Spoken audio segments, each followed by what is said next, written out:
Дэлхийн өндөр хөгжилтэй 30 гаруй улс оронд автоматжуулсан аргаар санал тоолдог байсан ч 18 нь буцаад уламжлалт буюу гараараар тоолж эхэлсэн. Жишээ нь Герман, Итали, Ирланд, Голланд, Швейцар зэрэг орнууд хар машин ашиглахаа болжээ.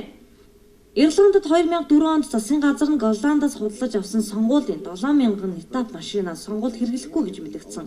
Учир нь сонгуулийн компьютерийн программыг арга зээл хэрэглэсэн програм хангамжаар сольгоход ердөө 2 минут зарцуулагдана гэсэн Дублиний сургуулийн дүгнэлтийг хүлээн зөвшөөрчээ.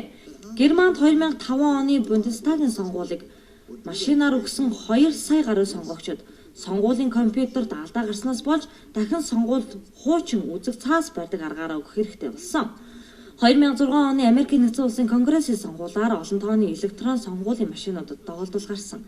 Ганцхан Ohio мужид л гэхэд 250 удаагийн ноцтой алдаа мэдэгдсэн байдаг юм а.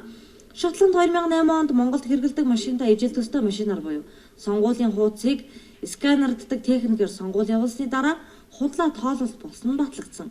Ингээд Шотландын засгийн газар дараагийн сонгуулийг цаас харандагаар явахаар тогтож хуульчилсан байдаг байна.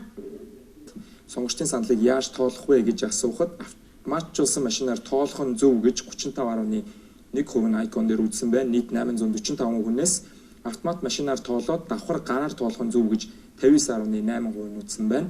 Гараар тоолох нь зөв гэж 5.1% нь үзжээ.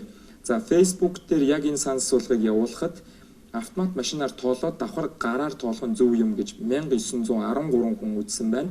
Автоматжуулсан машинаар тоолох нь зөв гэж 234 хүн, гараар тоолох нь зөв гэж 100 хүн буюу айкон цэгийн дээр явуулсан санал асуулгатай ижил дүр зураг харагдаж байна.